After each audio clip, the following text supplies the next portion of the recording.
Всем привет, друзья! С вами Олег, магазин Melody. Сегодня у нас на обзоре два конденсаторных микрофона бренда Samsung. Давайте я вам расскажу, что они из себя эти микрофоны представляют, чем они хороши, чем они отличаются. Поехали! Итак, друзья, самая сейчас популярная штука в домашней студии у любого человека — это то, что должен быть конденсаторный микрофон. Их еще называют студийными. Они бывают абсолютно разных, скажем так, ценовых категорий, характеристики и всего прочего, но есть вещи, с которой начинают, наверное, каждый и многие, так сказать. Поэтому сегодня у нас на обзоре микрофон Samsung C01, а конкретно C01U и C01. Интересный вопрос напрашивается, почему они отличаются одной буквой. Все очень просто. Эти два микрофона отличаются своими разъемами. То бишь у этого у нас классический разъем Canon микрофоны, а здесь мы видим наш USB, такой, который можно встретить в большинстве звуковых карт здесь сзади. То есть такой же интерфейс. Значит, эти микрофоны, они обладают очень хорошей чувствительностью, то есть когда вы будете записывать вокал, акустические инструменты, либо барабаны, будет слышно все, конечно, очень четко и классно. Эти микрофоны, конечно же, подойдут для кого-то лучше, для кого-то хуже. То есть как это объяснить? Тот микрофон, который идет с USB разъемом, полностью из себя исключает уже такую штуку, как звуковой интерфейс, звуковая карта внешняя. То есть вам она уже не нужна будет. Почему? Потому что вы через USB кабель наш классический подключаете ее в этот разъем и вставляете USB разъемом наш классический USB разъем, который есть у нас в ноутбуке, в стационарном компьютере, ну, все остальное, как говорится. Значит, все. Таким образом вы его подключаете и можете использовать. Все, он уже готов к работе. То есть не нужно ничего здесь уже более-менее настраивать. Он очень прост, скажем так, в своем обращении с ним. Значит, второй же вариант идет у нас микрофон, у которого стандартный у нас идет каноновский разъем, XLR так называемый. К нему, конечно же, надо уже, как говорится, подготовиться заранее. То есть этот микрофон у нас используется уже с разъемом. Мы вставляем этот разъем раз и также подключаем к разъему, который у нас специально сделан для микрофона в звуковой карте.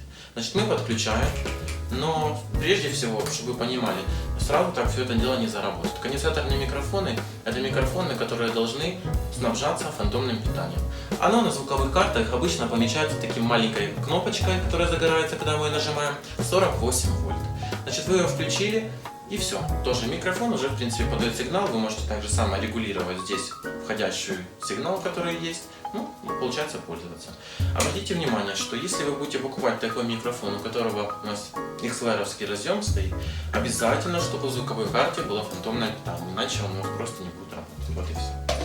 Значит, оба этих микрофона, как вы видите, они сразу же в комплекте, оба идут с таким держателем, который скручивается, собственно говоря, и вы можете использовать его как в таком режиме, также и в подвесе типа паук.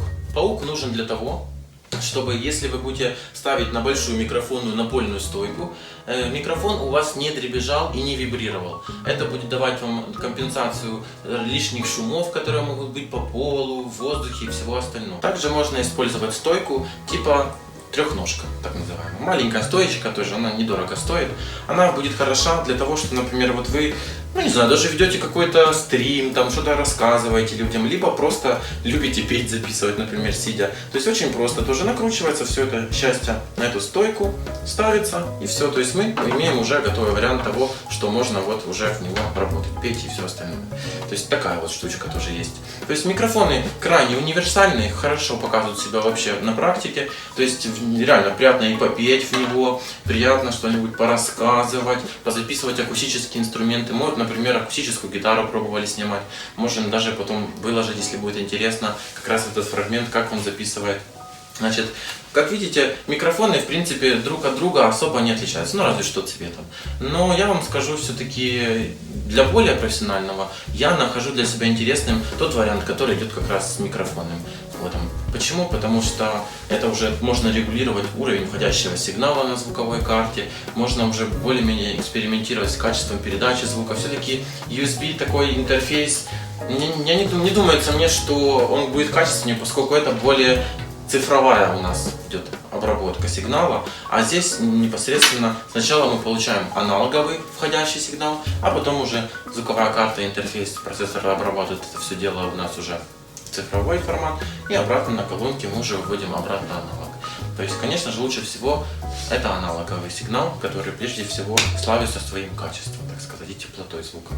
Значит, ребята, такой микрофон можно посмотреть у нас и заказать на нашем сайте melodyshop.com.ua, получить подробную консультацию, возможно спросить, какая стойка подойдет лучше, какие кабели нужны будут для того, чтобы скоммутировать, создать цельный этот вот уже такой союз всех этих наших аппаратов, чтобы начать записывать.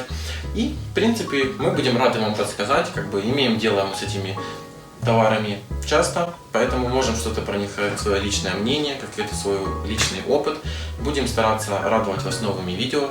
Подписывайтесь к нам, будем рады вам чем-то всегда рассказать и поделиться. Всего вам доброго.